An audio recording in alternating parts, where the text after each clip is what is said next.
បាទសួស្តីពុកម៉ែបងប្អូនថ្ងៃនេះខ្ញុំមកស្លោមកជួយួនទៀតហើយពុកម៉ែបងប្អូនទាំងអស់គ្នា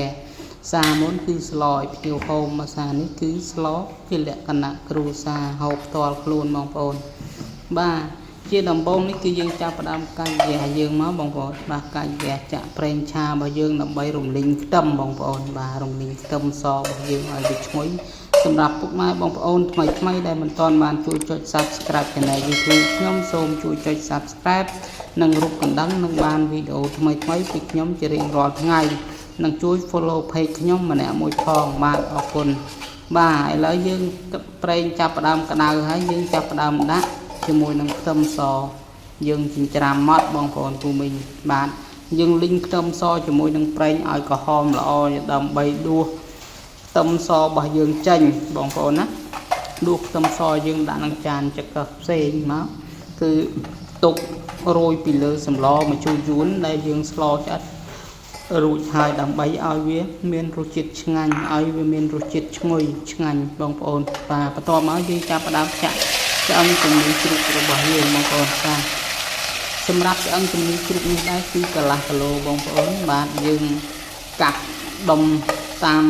ចំណង់ចំណូលចិត្តបងប្អូនបាទខ្ញុំកាត់ដុំទូចមកល្មមបងប្អូនស្រួលហូបបាទយើងរំលីងសាច់ជាមួយនឹងខ្ទឹមឆាសាច់របស់យើងឆ្អឹងជំនីរបស់យើងឲ្យឈ្ងុយជាមួយនឹងខ្ទឹមហើយយើងចាប់ផ្ដើមដាក់ជាមួយនឹងទឹកត្រីបាទ3វែកឆានេះមកបងប្អូនបាទ3វែកឆាវាស្មើនឹង4-5ស្លាបព្រាបាយហ្នឹងបងប្អូនពូមីងបាទបន្ទាប់មកនេះគឺយើងចាប់ផ្ដើមដាក់ស្ករប៊ីចេងអំបិលបងប្អូននេះប៊ីចេងកន្លះស្លាបព្រាបាយបាទបងប្អូនពូមីងទាំងអស់គ្នាឥឡូវមករយៈនេះនៅអត់ចង់សុំឲ្យបងប្អូនជួយ share ទេបងប្អូនបាទដោយសារតែខ្ញុំអត់មានវីដេអូអីដែលធ្វើទៅមានប្រយោជន៍ដល់ពុកម៉ែបងប្អូនទាំងអស់គ្នាណាខ្ញុំនិយាយតាមត្រង់បាទដោយសារតែស្លោតិចតួចចេះតែបើសិនជាពុកម៉ែបងប្អូនទាំងអស់គ្នាចង់ដឹងពីរូបមន្តសម្លម្ជូរយួនចាប់ពីទឹក10លីត្រទៅគឺបងប្អូនអ៊ំពូមីងទាំងអស់គ្នាអាច comment សួរខ្ញុំបាននៅខាងក្រោមវីដេអូមួយនេះបាទខ្ញុំនឹងចូលទៅឆ្លើយតបបងប្អូនរាល់គ្រប់សំណួរពុកម៉ែបងប្អូនទាំងអស់គ្នាបាទបើសិនជាបងប្អូនពូមីងទាំងអស់គ្នាចង់បានមុខម្ហូបឆ្ងាញ់ចង់បានភាពងាយស្រួលក្នុងការចម្អិនម្ហូបបងប្អូនពូមីងទាំងអស់គ្នាអាចជាវជាមួយនឹងទឹកស៊ុសឆាប្រៃផ្អែមឬក៏ជារូបមន្តបងប្អូនបាទរូបមន្តទឹកស៊ុសឆាប្រៃផ្អែមគឺតម្លៃ$100ពុកម៉ែបងប្អូនទាំងអស់គ្នាថ្លៃបន្តិចតែពុកម៉ែបងប្អូនទាំងអស់គ្នាជាវម្ដងគឺអាចយកទៅប្រើបានមួយជីវិតតែម្ដងហើយខ្ញុំធានាថារសជាតិឆ្ងាញ់100%បាទបន្ទាប់មកទៀតគឺយើងចាប់ផ្ដើមចាក់ទឹកដើម្បីរំងាស់ឆ្អឹងជំនីយើងប្រហែលជាកន្លះម៉ោងអីទៅបងប្អូនដើម្បីអីឆ្អឹងជំនីរបស់យើងវាចេញជាតិល្អឲ្យវាផុយវាអីអញ្ចឹងទៅបងប្អូនបាទនេះគឺយើងរំងាស់វាបានប្រហែលជាកន្លះម៉ោងហើយយើងចាប់ផ្ដើមចាក់បន្លែម្ជូរយួនមកយើងចូលបងប្អូនពូមីងទាំងអស់គ្នាណាបាទសម្លម្ជូរយួនបងប្អូនពូមីងទាំងអស់គ្នាខ្ញុំអត់ដាក់តឡាចទេបងប្អូនខ្ញុំដាក់ពោតបារាំងជំនួសវិញសម្រាប់សម្លម្ជូរយួននេះគឺយើងអាចរើសបន្លែបានដាក់កៅអៅឈូកដាក់ជាមួយនឹងសណ្តែកប្រុសអីទៀតក៏បានដែរពុកម៉ែបងប្អូនបាទស្រេចទៅលើការចូលចិត្តរបស់បងប្អូនពូមីងទាំងអស់គ្នាបន្ទាប់មកគឺយើងដាក់បន្លែហើយយើងចាប់ផ្ដើមជ្រុំអំពិលទុំបន្តិចមកបងប្អូនទម្លាប់ខ្ញុំគឺជ្រុំសម្លម្ជូរគឺស្លតតែរៀងជូរបន្តិចបងប្អូនបានហូបឆ្ងាញ់ណាបាទបានហូបឆ្ងាញ់បងប្អូនពូមីងទាំងអស់គ្នាបាទបើសិនជាស្លទៅរៀងជូរបន្លែហ្នឹងគឺហូបអត់ឆ្ងាញ់ទេបងប្អូនពូមីងបាទវាជូរ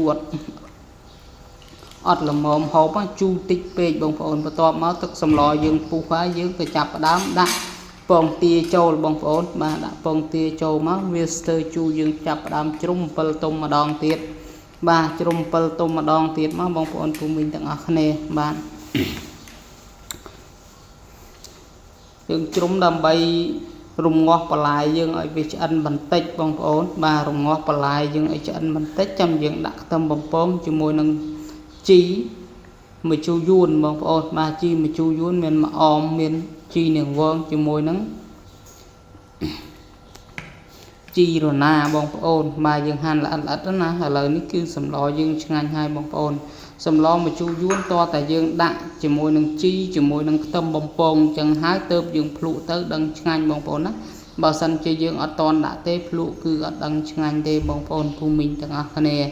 បាទហើយក៏សូមចិត្តពុកម៉ែបងប្អូនទាំងអស់គ្នាជួយ like page ជួយ like YouTube ខ្ញុំម្នាក់មួយផងបងប្អូនណាបាទបើសម្រាប់បងប្អូនភូមិមិញទាំងអស់គ្នាមានចម្ងល់ពាក់ព័ន្ធនឹងមុខម្ហូបខ្មែរផ្សេងគឺអាច comment សួរខ្ញុំបានគ្រប់មុខតែម្ដងបាទជៀសវាងតែមុខម្ហូបដែលហ៊ាននៅអត់ចេះតែប៉ុណ្ណោះបាទអរគុណឥឡូវនេះសម្លយើងគឺឆ្អិនរួចរាល់ហើយបងប្អូនណាបាទសម្លនេះគឺយើងស្លម្ដងទៅយើងហូបបាន3ពេលលេងអញ្ចឹងទៅបងប្អូន2នាក់ប្តីប្រពន្ធហ្នឹងណាបើសិនជាយើងស្លតាមកហូបមួយពេលហ្នឹងគឺហូបមិនអស់ទេបងប្អូនភូមិមិញទាំងអស់គ្នាបាទយើងដាក់មួយចានពេញអ៊ូទំនងឆ្ងាញ់ណាស់ពុកម៉ែបងប្អូនហូបហើយជក់មាត់តែម្ដងបាទអរគុណជួបគ្នាវីដេអូក្រោយ